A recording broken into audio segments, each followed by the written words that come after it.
The wedding was supposed to begin in 11 minutes.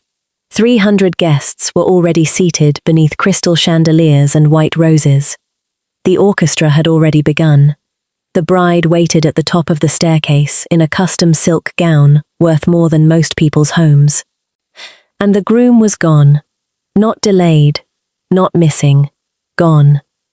The whispers started in the front row, then spread through the ballroom like fire finding dry wood. Because nothing about Matteo De Luca failed to make sense. He was the man who arrived 3 minutes early to every meeting.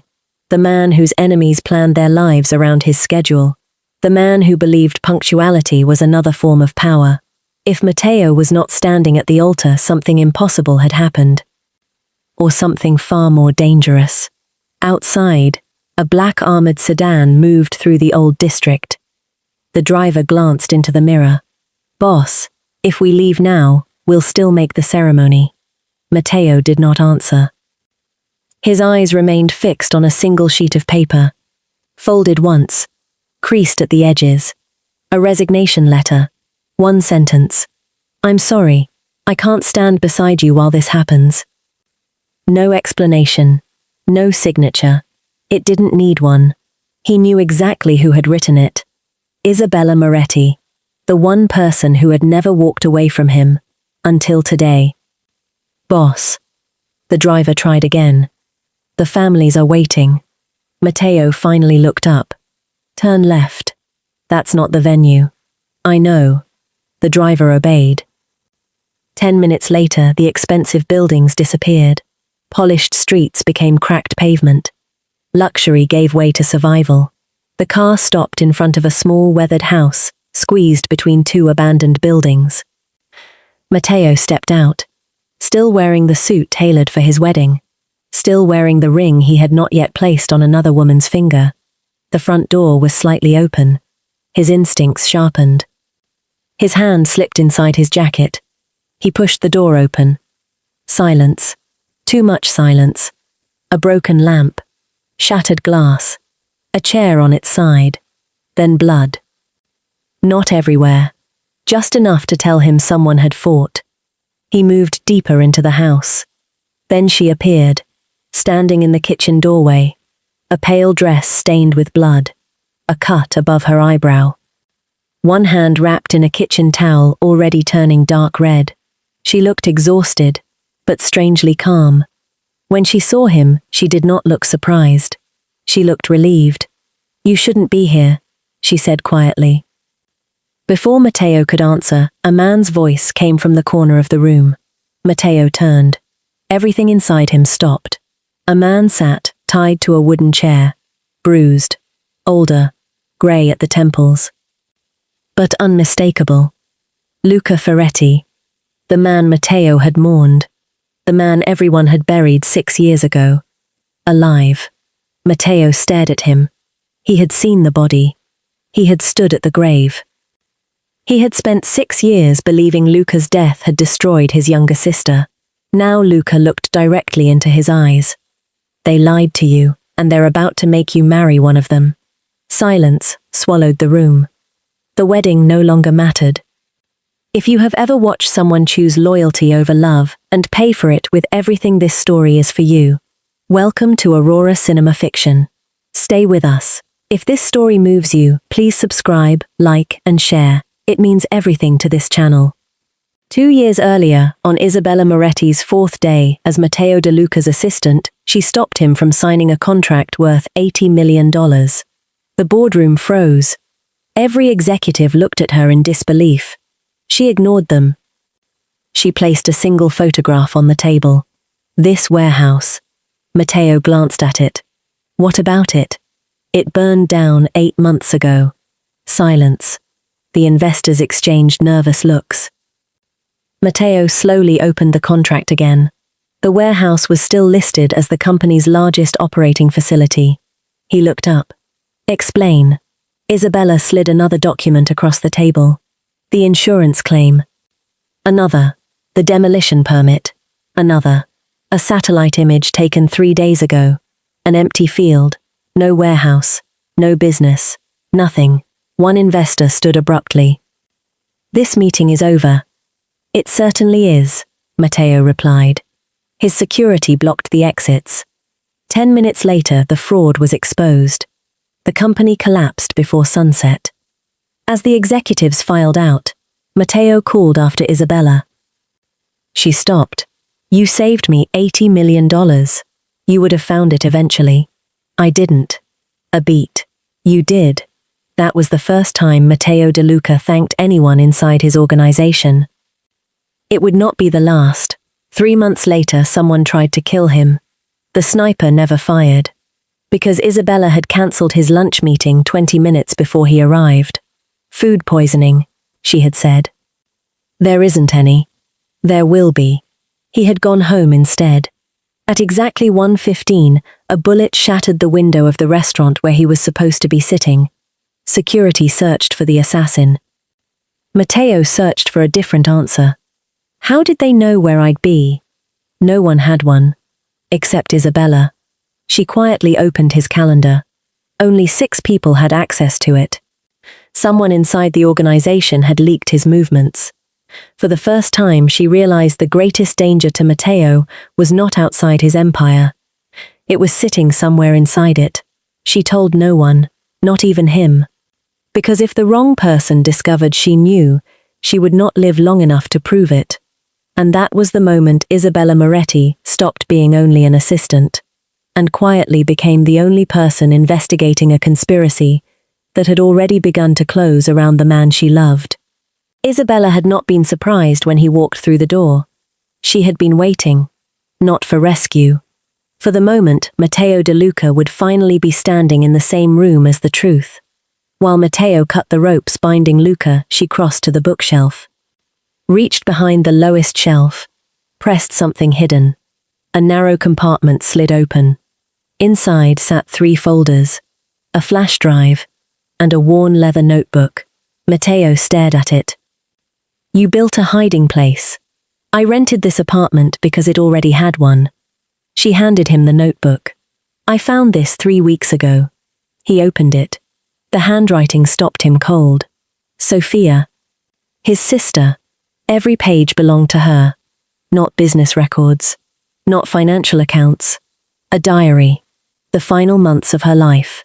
His hands became perfectly still. He turned to the last completed page. 1 sentence. If anything happens to me, it wasn't Luca. Another page. Enzo smiled while he lied to Matteo today. I don't think my brother can see it yet. Another. If I disappear, someone inside the family helped them. Matteo could barely breathe. For 6 years he had believed his sister died without leaving answers. She had left all of them. Someone had simply hidden them. He looked at Isabella. Where did you get this? It was mailed to me. When? The morning I found the payments. Who sent it? I don't know. Luca spoke. I do. Both of them turned. It wasn't Sophia. A pause. It was your mother. Matteo frowned. My mother died 12 years ago. Luca met his eyes steadily. Your mother started documenting Carducci years before Sophia ever discovered him. She was not simply trying to protect the family. She was building a case. She knew one day someone would need it. He glanced at Isabella. She was right. Matteo closed the notebook. He looked at his wedding suit. At the boutonniere. At the polished shoes worn for a ceremony he would not return to complete. He stood. I'm going back. Isabella stood. To the wedding. To end it. Keep watching, the best part is coming. The cathedral fell silent the moment Matteo entered. 300 guests turned. Bianca looked up from where she had been standing alone at the altar. Relief crossed her face. Then she saw his expression. The relief disappeared. Matteo walked the full length of the aisle without acknowledging anyone. He stopped before Bianca, close enough that only she could hear his first words. Did you know Luca Ferretti was alive? She opened her mouth. Before she could answer, Carducci rose from the front row. Matteo. His voice was warm, fatherly, completely in control. You've had an emotional morning. A few uneasy laughs escaped from the guests. Carducci smiled. the same smile that had put frightened men at ease for 30 years. Come, let us speak privately. There are explanations for everything you think you've discovered. Matteo did not move. You taught me something when I was 22. Carducci spread his hands. I taught you many things. You said that when everyone tells the same story, the only person worth listening to is the one with nothing to gain. Carducci nodded slowly. I remember. Luca Ferretti has been held in a mountain facility for 6 years. He has lost everything, his name, his freedom, 6 years of his life. Matteo's voice remained completely calm.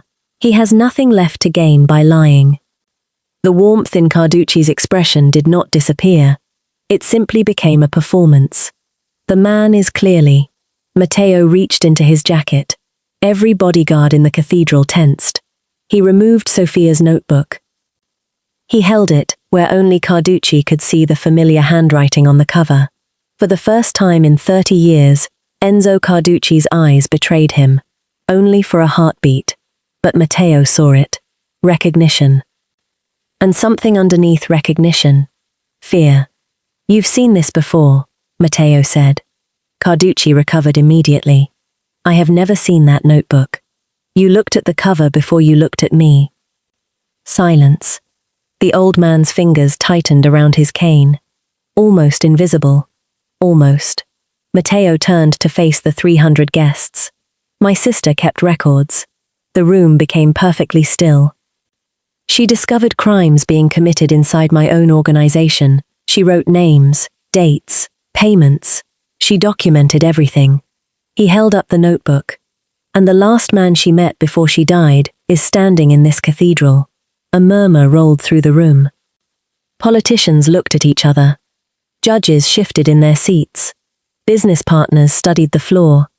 Everyone in that room had spent decades in Carducci's shadow. Everyone now understood what the notebook meant. Carducci tried once more. He looked at the guests with the expression of a man watching a troubled young person unravel. Friends, this young man has clearly been given false information by people who wish to destabilize this family. I ask for your patience while we... Isabella. Matteo said her name clearly. Every head turned toward the cathedral doors. Isabella walked the full length of the aisle. She carried a folder. She placed it open on the altar. Financial records. Payment authorizations. Shell company documents. Every transaction traced. Every signature matched. She looked at Carducci. Your name appears on every page. Carducci looked at the folder, then at Isabella. Something shifted behind his eyes. Not defeat, calculation. He looked back at Matteo. You think a woman who resigned this morning is a credible witness? No, Matteo said. He reached into the folder, removed one final document. But a government prosecutor will find her evidence sufficient. He held it up. A signed arrest warrant. Carducci went completely still. Bianca stepped forward. Her voice was barely audible. It's true. Every head turned. She looked at Matteo, then at the guests. I didn't know everything, but I knew enough to have stopped this wedding long before today. She removed the engagement bracelet from her wrist, placed it beside the ring on the altar. I'm done protecting people who mistake silence for loyalty. Carducci stared at her. Bianca. She met his eyes. No. It was the first time in her life she had interrupted him. You taught me that family comes before truth. She shook her head. Truth is the only family worth protecting. Carducci looked back at Matteo. One final attempt. His voice dropped to something only Matteo could hear. You destroy me today, and you destroy everything your father built, every alliance, every protection, every name that kept you alive. He leaned forward slightly. You need me more than you know. Matteo looked at him for a long moment. My father built something worth protecting. He stepped closer. You buried it, and built your own empire on top of it. He stepped back. You have 30 seconds before they come through those doors. Carducci straightened slowly. For the last time in his life, he looked like the most powerful man in the room. Then the cathedral doors opened. The wedding ended without another word. The safe house was quiet by the time they returned. Luca was already there. He looked at Matteo when he walked in. "It's done." "Almost," Matteo said. He placed Sophia's notebook and Isabella's folder side by side on the table. "There is one thing I still don't understand." He looked at Luca. "How did my mother's documentation reach Isabella? My mother died 12 years ago. The notebook was mailed 3 weeks ago. Someone kept it for 12 years and sent it at exactly the right moment." Luca was quiet for a moment. Then he reached inside his jacket. He removed a single envelope, worn at the edges, the seal broken long ago and resealed carefully with tape. "Your mother gave this to me the last time I saw her. She said if anything happened to her, I was to hold it until the moment it was needed most." He placed it on the table. "I didn't know when that moment was." He looked at Isabella. "Then I read about the wedding announcement, and I understood." Matteo picked up the envelope. Inside was a single page in his mother's handwriting. He read it in silence. Then he set it down. He did not speak for a long time. Isabella did not ask. She had learned that Matteo De Luca processed the things that mattered most in absolute silence. Finally, he looked up. She knew about Carducci before any of us. She spent 3 years documenting him. She gave the evidence to Luca because she trusted no one inside the family. He looked at the notebook. She died before she could use it. A pause. "And she spent 12 years waiting for someone inside my life to finally ask the right questions." He looked at Isabella. "She was waiting for you." Isabella looked at the envelope, at the worn edges, at the careful tape holding the seal together. 12 years of patience. Carried by a man who had lost everything and had no way of knowing when the moment would come. She thought about her own 3 weeks. The payments she had traced alone at midnight. The car outside her apartment. The resignation note, written and rewritten 4 times before she sent the final version. The morning she had stood in her kitchen knowing what was coming and deciding to be ready for it anyway. 3 weeks against 12 years. One woman building on what another had started.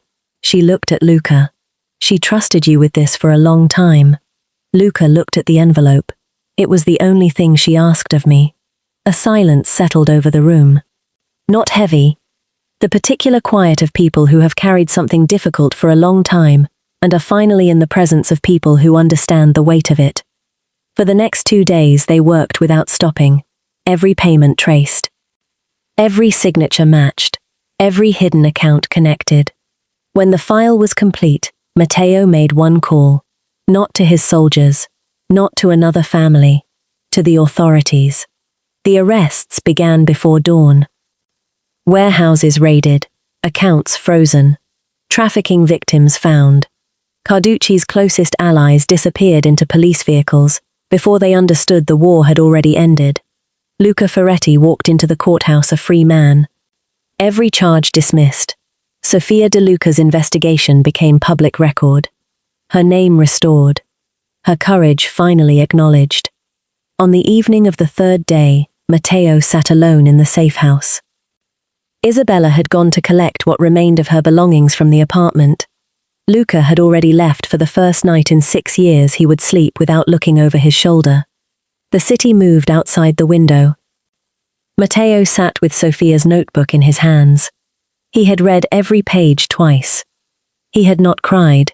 He had simply sat with his sister's voice for the first time in 6 years and let it be what it was. Evidence. And love. Both at once. He thought about his mother, about a woman who had seen something terrible and had chosen to document it instead of disappear from it, who had trusted a young man she barely knew to carry the weight of it for as long as it took, who had not lived to see this day, but who had made it possible. He placed the notebook carefully on the table. He stood. He went to the window. He stood there for a long time. Then he picked up his coat and walked out into the city, not toward his empire, toward the edge of the old district, toward a small weathered house, toward the one door he had been standing outside of for 2 years without knowing it. 3 months later, the city had changed. Carducci's empire was gone. Luca had begun rebuilding his life quietly in a different city. Sofia's name had been cleared publicly and permanently. And Matteo De Luca had spent 3 months doing something he had never done before. Nothing. No alliances to rebuild. No wars to manage. No schedules arranged by someone else. He had spent 3 months learning what his life looked like, without the architecture Isabella had maintained around it. Empty in places, quieter than he expected, more honest than anything he had known before. He stood now outside the small house at the edge of the old district, the same house where everything had changed. He knocked. Isabella opened the door. No blood, no fear, just quiet surprise. You found the time. I finally found the courage. She tilted her head slightly. Aren't those supposed to be the same thing? No, he smiled. Courage takes longer. He held out a small wooden box. Inside lay a simple ring. Not surrounded by diamonds. Not extravagant. Just elegant. Just elegant. She looked at it, then at him. For 2 years, you organized every part of my life, he said. Every meeting, every schedule, every detail that kept the whole thing running. He paused. Except the one part that mattered most. She looked at him steadily. The only promise I ever wanted to keep wasn't the one waiting at the altar. Her breath caught. This ring belongs to us. Her eyes filled. You haven't even asked. I don't need to. She laughed softly through the tears. That's very confident. No, he shook his head. That's hope. She stepped closer. She placed her hand in his. Then yes. A week later they stood together before Sofia's grave. Fresh flowers rested beneath the headstone. Matteo placed Sofia's notebook beside them. He stood quietly for a long moment. I kept my promise. Beside him, Isabella slipped her fingers into his.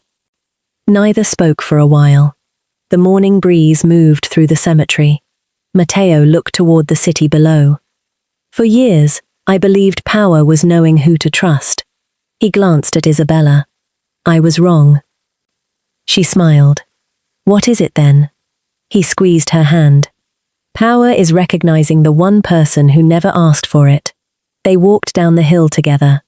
Not toward an empire. Not toward another alliance. Toward a life they had earned. Slowly. Honestly. Together. Thank you for spending this time with us. If this story moved you, share it with someone who needs it today. Subscribe to Aurora Cinema Fiction. Leave a comment below and tell us where in the world you are watching from. You might be surprised how many people felt exactly what you just felt.